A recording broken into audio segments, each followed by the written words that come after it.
Hey, my name is Kristi Terry, and I'm the assistant principal at North Jackson Elementary School in Jackson County.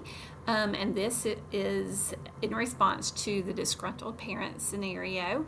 And so, in this situation, you do want to make sure that you're making quick decisions, but also have clear communications, and you're coordinating with law enforcement.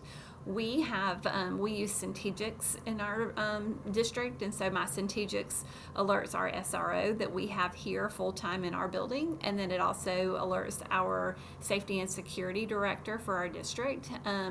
Of course, I would do that and put our students on a soft lockdown, and so that means that all exterior doors, of course, are locked, and that all students are inside of our building. So if we have any students on the playground or anything like that, or transitioning to our connections classes, which could be in the gym, which is outside of our building, making sure that they are inside of a building and that instruction continues. I know Matt said, to reduce panic, he would keep students, keep instruction going, and I completely agree with that. I do know that I would probably push some support staff into a classroom just to ensure some extra supervision, and so I think that would be ideal or be smart in that situation. I, like Candace, do have a security vestibule in the front of my building, and so if a parent were to breach that entry point, then of course we would go on a hard lockdown, but right now we would stay on the soft lockdown.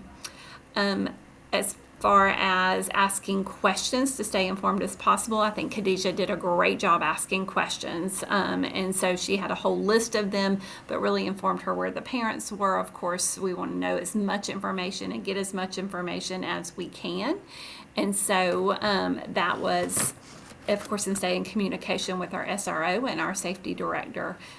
And then as far as communication with our front office, we have a safety protocol, just kind of a notebook of all situations, but in this protocol, of course, it says to remain calm and professional and polite, and of course do not confirm the children's location or provide any information to this parent until we have additional information.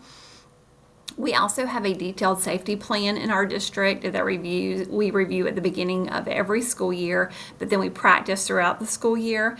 And in this safety plan, we go ahead and identify all of our staff members who will be those action staff members and who actually will step up in a crisis situation, because you want to identify those people. Either people go into panic mode or they go into action mode. So you want to know and make sure you have those people in the right spot. And so we want to make sure that everyone knows their roles and responsibilities. I think even in our reading, Trump said the first 30 minutes of a crisis are critical, and that staff need clearly defined roles to avoid confusion, and I think that is so important.